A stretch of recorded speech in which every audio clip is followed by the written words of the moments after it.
Então hoje, né, nós comemoramos o Dia da Bíblia, nosso país. O primeiro quadro aí vai mostrar o quê?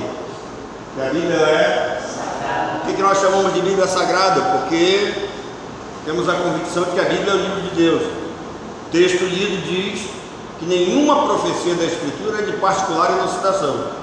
Esses homens que aqui falaram, que escreveram, que registraram, eles foram homens santos não porque não tinham pecados, mas porque foram separados por Deus, escolhidos por Deus, para trazer essa palavra de Deus, os decretos de Deus, a vontade de Deus, a ação soberana de Deus ao nosso conhecimento. Então, eles falaram ouvidos pelo Espírito Santo, é o que nós chamamos de inspiração divina. Depois vamos entender melhor o que é isso, né? Temos um texto aqui base, Salmo 119, 89. O Salmo 119 ele tem muitas citações importantíssimas sobre a Bíblia, sobre a palavra de Deus. Inclusive tem aquele mais conhecido, né, de todos vocês, lembra? 105, verso 105, diz o quê? Lâmpada. Mas os seres humanos são de uma brincadeira, sabe, absurda com Deus. Lâmpada para os meus pés é o quê? É a tua palavra, 90% nem lê. E luz para os meus caminhos. Ninguém nem consulta para saber se vai fazer alguma coisa de certo ou de errado, sabe? Deus é muito misericordioso conosco, pode ter certeza. Mas aqui, ó Senhor Deus, a tua palavra dura. A tua palavra dura para sempre, significa que ela é eterna. E aí pensa em três coisas: Deus é eterno, sua palavra é eterna, porque isso aqui vai atravessar a eternidade, e as almas dos homens são eternas. Então o homem tem uma alma eterna. Ainda é comum em alguns pontos da sociedade algumas pessoas pensarem que a morte acaba com tudo. Isso é um equívoco tremendo. A Bíblia diz que não, que o homem ele não é um corpo que possui uma animação vinda de forma externa ou algo interno, interior dele. Mas a Bíblia diz que o homem ele é uma alma eterna que possui um corpo. Um dia esse corpo volta ao pó, mas a alma que permanece viva, ela volta para quem? Para Deus que o deu. E volta para quê? Volta para prestar contas em primeiro lugar. Depois nós vamos ver um textinho que tem um equívoco aí sobre aquela história, se Jesus foi lá no Hades e pregou os espíritos em prisão. Isso aí vamos entender melhor isso, porque não existe uma segunda chance na Bíblia. Depois da morte segue-se o juízo. Então a tua palavra dura para sempre, ela é firme como o céu.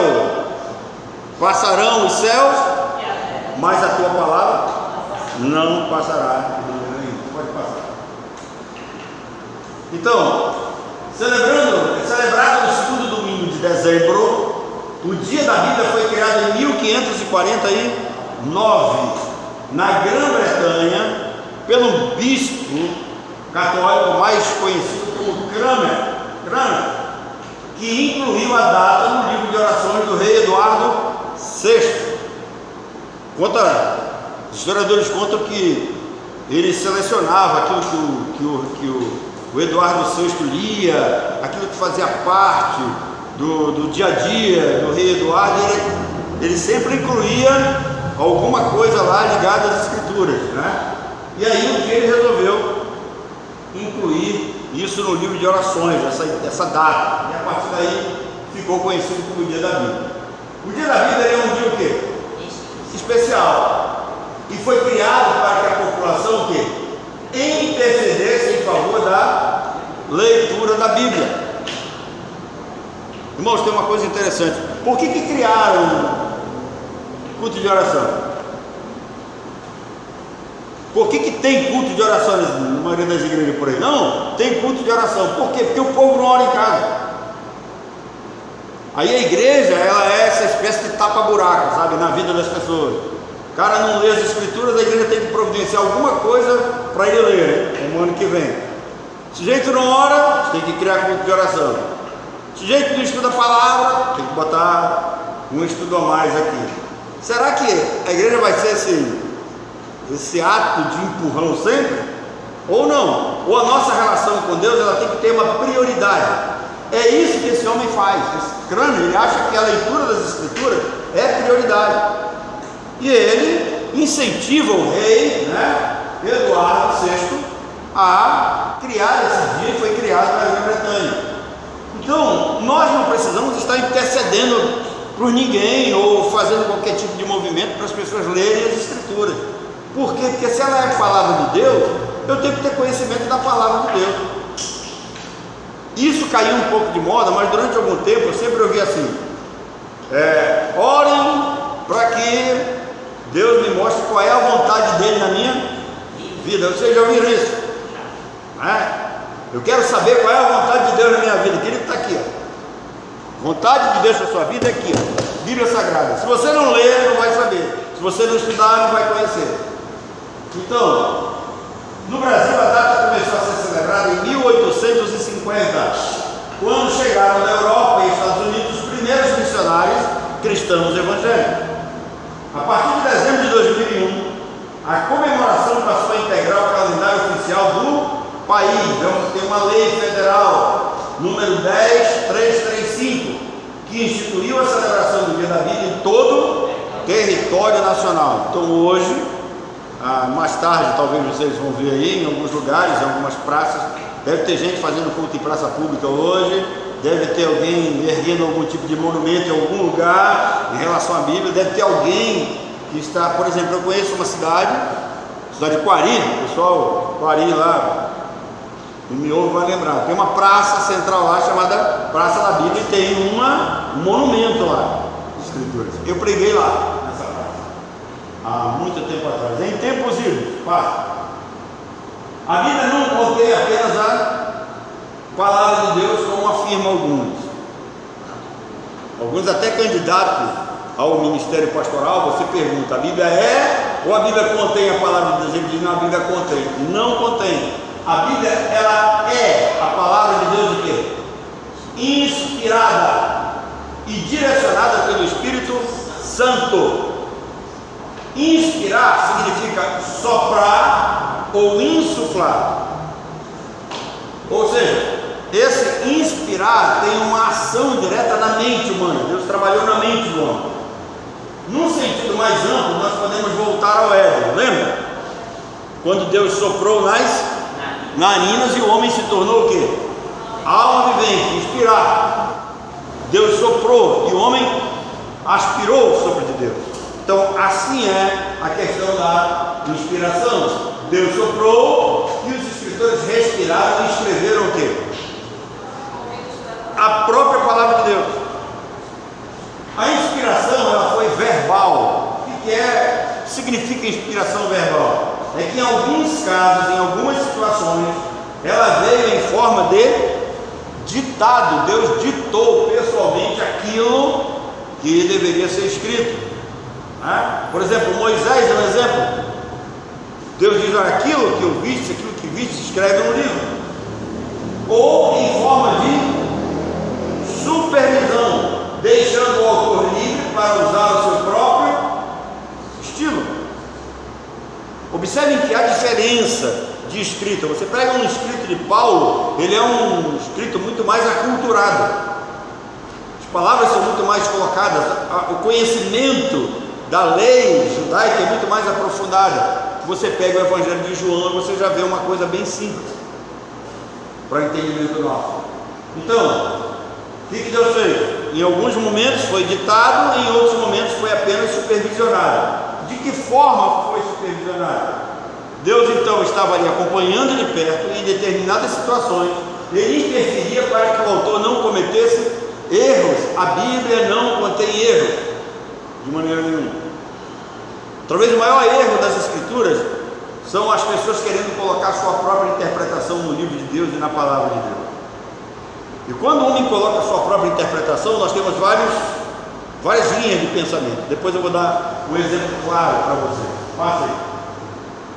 A inspiração então ela foi verbal e ela foi o quê? Plena.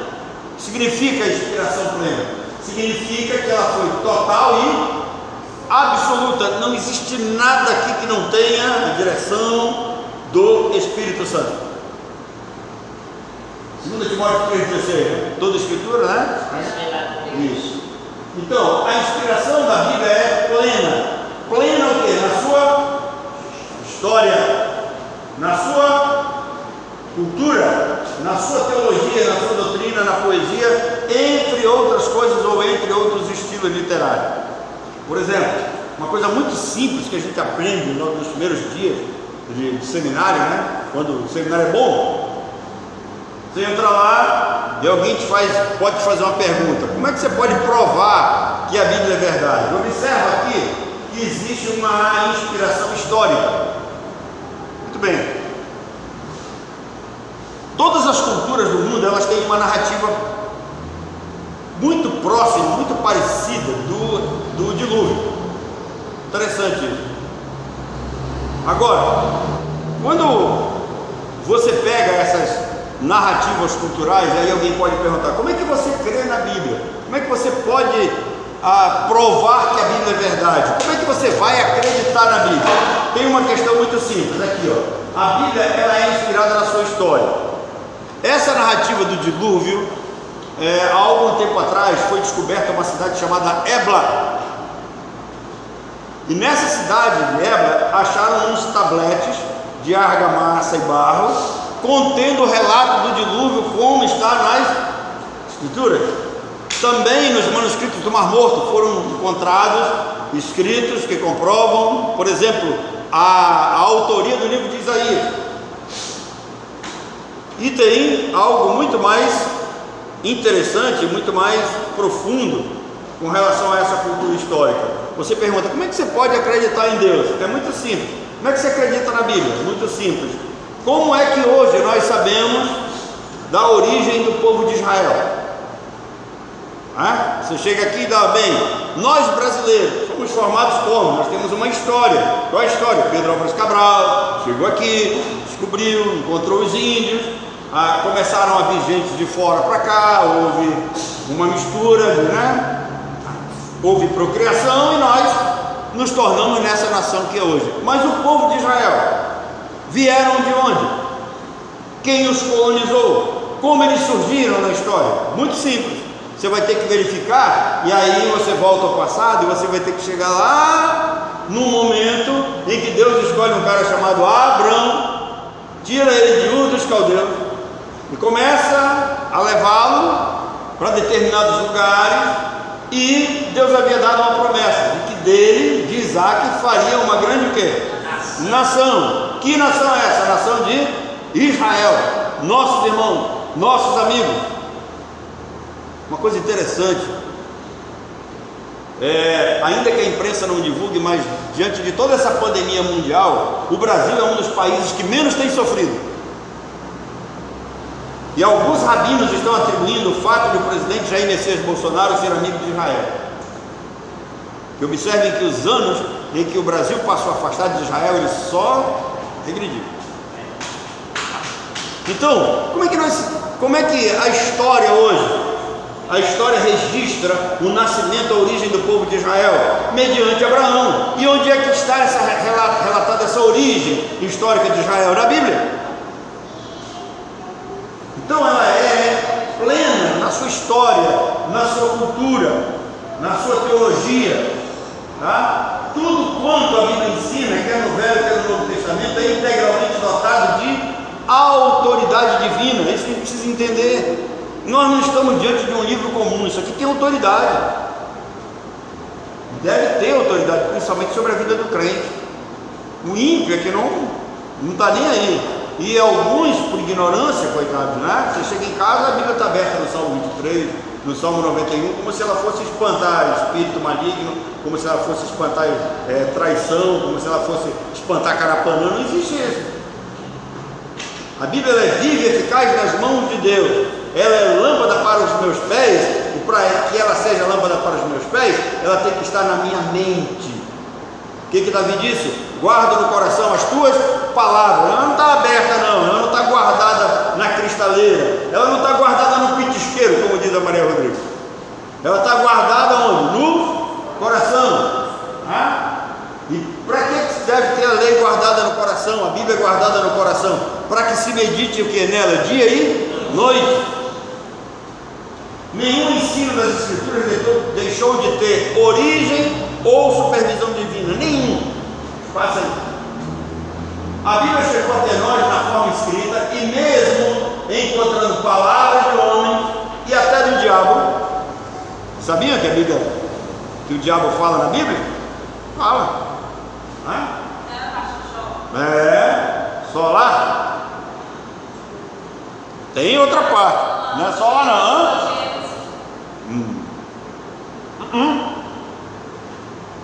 Tem outra? Tem, na parte de Jesus. Confronto direto com Jesus. Tudo bem, palavra do diabo. E a Bíblia foi autenticada por Deus. A Bíblia é única, diferente de todos os demais livros do mundo. O autor está sempre presente.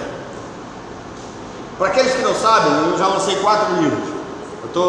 Se Deus quiser, 2021 eu lanço meu 5º livro. Se Deus quiser. Estou recebendo uma bênção aí. Mas em qualquer lugar do mundo onde as pessoas estiverem, você pode abrir o livro de um autor qualquer, ele não vai estar presente. Você pode ler qualquer livro e você não precisa nem conhecer o autor. Esse aqui não é diferente. Você precisa conhecer o autor. Para você de fato ter contato com a Bíblia, em primeiro lugar você precisa ter conhecimento do autor no sentido do seu caráter, da sua personalidade, da sua vontade e da sua personalidade soberana. Precisamos entender isso. Para quê? Para que as pessoas não se firam. Nós somos um mundo muito sentimentalista, principalmente nos nossos dias, né? Onde aquela palavrinha lá, lembra? Que o mimimi está em moda, as pessoas se ofendem com tudo, não é? Eu sou de uma época que na escola a gente tratava o outro por apelido, né? Era banana sapo, era o Dumbo, né? Topogijo. Eu tenho um amigo Éder que até hoje os caras chamam ele de macaco e ele não se ofende, mas estamos assim com um mundozinho muito cheio de mimimi. Agora, por que você deve olhar a Bíblia conhecendo o Deus soberano? Porque lá ele vai dizer assim: olha, quando vocês entrarem lá em Jericó, vão sitiar a cidade, rodeia lá e tal, e no 7º dia lá, toca a buzina, a trombeta, quebra as botijas e os muros vão cair, vão marchando em volta. Quando vocês entrarem lá, vocês vão livrar apenas Raabe e a sua família. O resto faz o quê? Mata tudo. Gente, lá tem criança de peito, tem velho, né? Criança, mãe amamentando, mata tudo. Deuteronômio 32, 39, vede agora que eu sou Deus e não há outro semelhante a mim. Eu mato, eu faço viver, eu firo e eu saro, e não há ninguém que possa livrar alguém das minhas mãos. Esse é o Deus da Bíblia. Então você tem que conhecer o caráter, a personalidade dele, quem é ele. Quem são os seres humanos na mão de Deus? A gente tem mania, coitadinho, né? Os seres humanos. Nós temos que tratar o nosso semelhante, amar o próximo como a nós mesmos. Isso é recomendação bíblica. Mas Deus olha para as suas criaturas e elas são semelhantes a um pingo que cai de um balde. Não tem sentido nenhum. Para Deus nós não somos absolutamente nada. Agora, ser humano quer ser superior a Deus. Tem nego aí querendo determinar a bênção de Deus, tem nego querendo aí manipular a palavra de Deus, tem nego querendo manipular o próprio Deus com sua fé, com suas boas intenções. Deus não é manipulável. Então, a Bíblia foi escrita durante 1500 anos, com mais de 40 autores, numa sucessão de 40 gerações, envolvidas nas mais diferentes atividades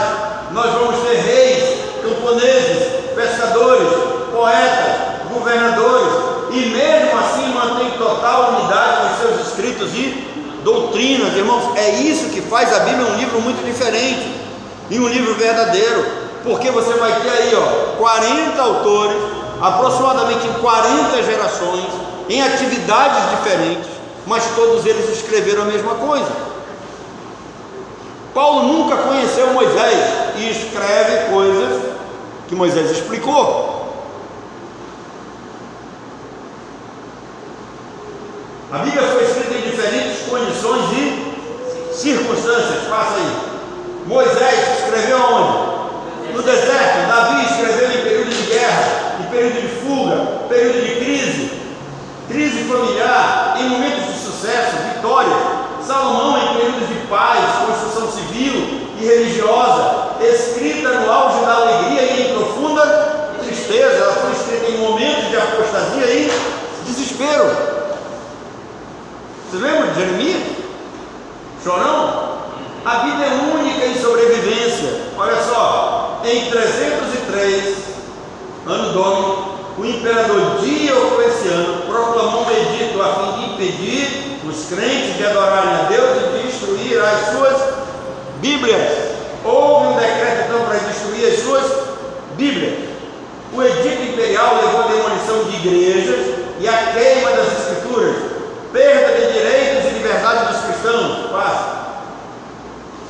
De 1073 a 1294, o papado reinou absoluto na Europa Ocidental. O clero colocou a palavra papal acima da Bíblia. Essa não foi apenas uma tentativa de destruir a Bíblia, mas também de rebaixá-la a uma importância menor, subjugando ao poder papal. Na Reforma, a Bíblia foi traduzida e devolvida à população a fim de gerar o quê? Conhecimento teológico. Irmãos, eu trouxe um vídeo para vocês aqui recentemente de que a Bíblia ela não pode entrar na Coreia do Norte. Não sei se vocês sabem disso. E como é que os missionários fazem a Bíblia chegar até crentes na Coreia do Norte? Existem crentes lá. De que forma? Os caras colocam a Bíblia em balões e solta da Coreia do Sul e o vento leva para dentro da Coreia do Norte. E assim a palavra de Deus cai lá. Nunca um livro foi tão atacado, tão perseguido, tentaram destruir tão veementemente quanto as Escrituras. E por que ela está aqui hoje? Em primeiro lugar, palavra de Deus. Em segundo lugar, ela foi protegida por Deus. Em terceiro lugar, não existe nenhum outro meio mais seguro e eficaz de se passar uma informação para uma geração futura, a não ser pelos livros. Por isso que ela está aqui hoje. Hoje nós temos Bíblias em celulares, mas ela jamais vai deixar de ser escrita. Guarde isso. A Igreja Católica Apostólica Romana proibiu a sua leitura. Imagine. O que o catolicismo romano disse? Que o povo não tem condições de interpretar as Escrituras. Aqueles aos quais Deus não abre a mente, eu entendo que sim. Alegando que as pessoas comuns eram incapazes de interpretá-la, sendo necessária permissão para lê-la. Bem-aventurados que leem, bem como os que ouvem as palavras dessa profecia e obedecem às orientações que nelas estão escritas, porquanto o tempo desses eventos está às portas. Saudação às 7 igrejas da Ásia. Apocalipse capítulo 1, versículo 3. O que impede a leitura da Bíblia? Acho que isso aqui é um ponto fundamental para o nosso entendimento. O que impede a leitura da Bíblia? Hoje, o Facebook, o WhatsApp, o Instagram impede a leitura da Bíblia. Mas olha só, em primeiro lugar, indiferença por incredulidade. As pessoas não creem na Bíblia.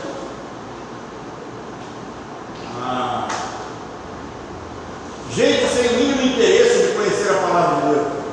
Falta de compreensão. Gente sem sabedoria, sem iluminação do Espírito Santo. A Bíblia para eles é um livro que difícil, confuso e pouco interessante, fácil. Nesses dois casos se cumprem as palavras do Senhor Jesus em Mateus 13:13. Por isso lhes falo por parábolas, para que vendo não veem, e ouvindo não ouvem, e não entendem. Para quê? Para que não haja perdão para eles. Mas contra isso os iluminados, Efésios 1:18. São os escolhidos, que foram regenerados, que foram selados pelo Espírito Santo e sabem discernir as coisas espirituais. Houve uma iluminação na nossa mente. Então a condição básica para alguém que lê e entenda a Bíblia é que essa pessoa tenha uma experiência de salvação em Cristo.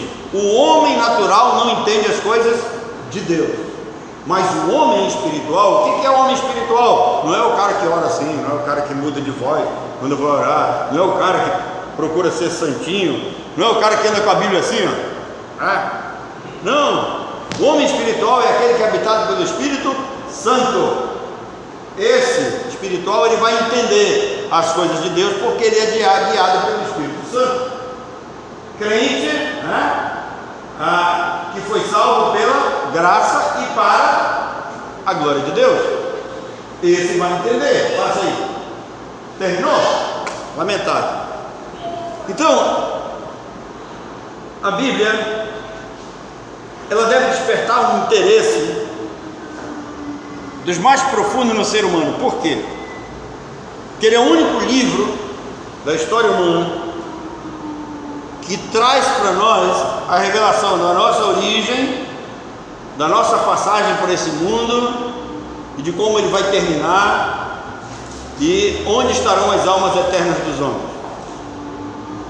Então, a princípio, as pessoas deveriam ter curiosidade, pelo menos, de procurar nas Escrituras para saber o que é salvação, para saber por que elas precisam de perdão, para saber se elas são pecadoras ou não. Por exemplo, se você perguntar de uma pessoa se ela é uma pessoa má, o que ela vai dizer? Ela vai dizer que não. Vamos tirar isso aí depois. Mas a Bíblia diz que todos pecaram e carecem da glória e salvação de Deus. Por que todos pecaram? O que as pessoas não sabem, e o que está nas Escrituras, é que quando Deus disse para Adão, presta atenção, Adão, crescei, multiplicai e enchei a terra. Deus deu a Adão o poder de se reproduzir com ela. Essa reprodução está no homem, no decreto de Deus. O homem tem essa condição de fazer um outro homem, se reproduzir. Mas Deus também disse para ele, então olha só, quando Deus diz crescer e multiplicar e encher a terra, Ele está dizendo que eu e você estávamos fazendo parte daquele decreto. De Adão viria todos os seres humanos. Muito bem. Segunda coisa que a Bíblia diz, muito importante para nós, quando Deus disse, Adão, no dia que dele comer, certamente o quê? Morrerá. No dia que você comer desse fruto, me desobedecer, você vai morrer espiritualmente. E essa morte espiritual, Adão, ele não passa só a vida para todos os seres humanos, como ele passou também a morte espiritual. Então, por que você é um pecador? Porque você veio de Adão. Você herdou essa natureza caída dele. Em Adão todos pecaram. Romanos 5,12, por um só homem entrou o pecado no mundo, e pelo pecado a morte, logo a morte passou o quê? A todos os homens. Durante anos ensinaram para vocês olharem para Cauã, e olhar para Marco Antônio, olhar para Caleb, e achar que são anjinhos, que são bonitinhos. Não são não. Se vocês trancarem eles naquela sala ali, meia hora lá, com aqueles brinquedos lá, não dá meia hora, eles vão estar se pegando lá, vão estar se matando lá ainda. Você que convive com ele sabe o que faz um filho querer bater na cara de um pai, depois de todo o carinho, de todo o amor que se dá. O que se faz ele querer ter as coisas em primeiro lugar para ele? Egoísmo. Isso vem da onde? Mais cedo ou mais tarde eles vão estar mentindo para vocês. Foi vocês que ensinaram eles a mentir? Não, natureza herdada de Adão. Então, gente, não existe essa história de anjinho, de menininho bonzinho, tá? Herdou a natureza pecaminosa, está morto em delitos e pecados. E tem mais, já nasce condenado ao inferno. Onde é que diz isso? É a própria Bíblia que diz, eu nasci na iniquidade. Nascem os ímpios e já se descaminham, já cometem pecado desde cedo. Não tem conversa.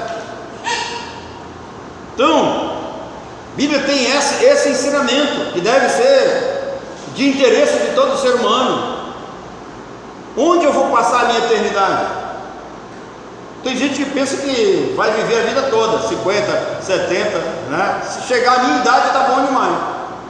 Mas essa geração cheeseburger, né, com Coca-Cola, não vai muito longe não. E aí, as pessoas vivem de forma irresponsável. Ninguém procura vontades e verdades de Deus nas Escrituras. A Bíblia é um livro completamente fora do nosso mural de leitura. Ela não é palavra de Deus para a maioria das pessoas, ainda que as pessoas tenham, né? Mas não é, porque ninguém procura, ninguém guarda no coração as palavras, a maioria não tem interesse verdadeiramente de aprender e de ensinar para os seus filhos. Triste. E mais, a Bíblia é a única que narra, o único livro no mundo que narra com detalhes onde o ser humano vai passar a eternidade. E não tem dois caminhos, não tem um caminho alternativo, tá? A Bíblia coloca dois caminhos muito claros: ou é céu ou é inferno. Agora tira essa palavra céu e coloca aqui: ou é Nova Jerusalém ou é inferno. Não tem como. Ou o ser humano vai para Nova Jerusalém ou vai para o inferno. A Bíblia estabeleceu partidas para esses caminhos. Primeiro, aqueles que foram verdadeiramente convertidos a Cristo, regenerados pelo Espírito Santo, selados pelo Espírito Santo, estão salvos. Aqueles que não estão, eles já nasceram o quê? Condenados. Já estão condenados. Então, o homem está lá, nesse lamaçal, morto em delitos e pecados, ele precisa da graça de Deus que o tire de lá. Ele já está lá. Não existe nenhum outro caminho. Quando você lê lá Lucas 16, história do rico e do Lázaro, e aqui eu quero abrir um parênteses, quando eu digo que a Bíblia é o único livro que mostra essa dura realidade para o ser humano em detalhe, você vai ver lá, Lázaro sendo servido no seio de Abraão, mante sala do céu, o ímpio lá em tormento, já sofrendo, mante sala do inferno. E vai ser algo muito mais pior, porque Apocalipse vai dizer para nós que um dia Deus vai pegar a morte e o inferno, ou seja, o Hades, nesse lugar aí, e vai jogar para dentro do lago de fogo e enxofre, segunda morte, é coisa pior. Então a Bíblia tem esses detalhes, ela tem esse ensinamento, que deveria ser de responsabilidade do ser humano, de pensar: olha, a Bíblia diz que eu vim de Adão, a Bíblia diz que eu herdei o pecado de Adão, a Bíblia diz que esse pecado precisa ser reparado, a Bíblia diz que do jeito que o homem natural está, ele não tem como chegar a Deus, ele é um pecador e Deus é santo. Então a Bíblia diz que eu preciso de Jesus Cristo na minha vida. Do que eu preciso ser salvo? Um dia me perguntaram: pastor, do que eu preciso ser salvo? Eu falei: de você mesmo, em primeiro lugar. Por quê? Porque ele é um empecilho à sua felicidade. Porque tem certas coisas que você não gosta, tem certas coisas que você não aceita. E eu sempre ouço: mas eu não gosto disso, mas eu não aceito isso, mas eu sou assim. Lembra daquela teoria Gabriela, né? Eu nasci assim, vou morrer assim, eu sou mesmo assim, né? Gabriela? Não dá para entrar no céu, Gabriela. Não dá para viver com Deus na eternidade, Gabriela. Tem que haver uma transformação. O homem não pode transformar a si mesmo. O pecado tem essa nuance. O homem não tem como resolver o problema do pecado. A Bíblia diz que o problema do pecado é resolvido em Cristo. Nenhuma condenação há para os que estão em Cristo. Então agora eu quero terminar aqui colocando uma aplicação muito simples para aqueles que vão nos ouvir, de algumas coisas que nós já sabemos aqui. Primeiro, para nós que já fomos salvos pela graça, louvado seja Deus, tudo tranquilo, mas isso não nos tira a responsabilidade de poder conhecer acerca da palavra de Deus e da sã doutrina, para que não sejamos levados por qualquer vento de doutrina como menino. Segundo, aqueles que ainda não têm certeza da sua salvação, tem um conselho: busque nas Escrituras, coloque a sua boca no pó, se humilhe, clame para Deus, peça para Deus, porque o negócio não é fácil, não se brinca. No Brasil nós temos uma tese do chamado jeitinho brasileiro. Eu já vi alguém dizer assim: não, mas depois que eu morrer, quando eu chegar lá diante de Deus, eu vou dar um jeito. Você vai dar um jeito? Talvez o rico pensava do mesmo jeito. que quando chegasse diante de Deus ele ia poder resolver. E aí ele disse: pai Abraão, pede a Lázaro que molhe o seu dedo em água e coloque na ponta da minha língua, porque eu estou ardendo nessa chama. Depois da morte segue-se o juízo. É isso que a Bíblia diz.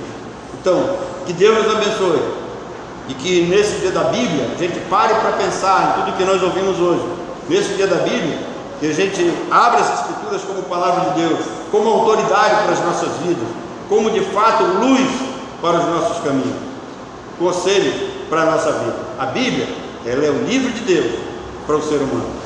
Deus nos abençoe. Alguma pergunta?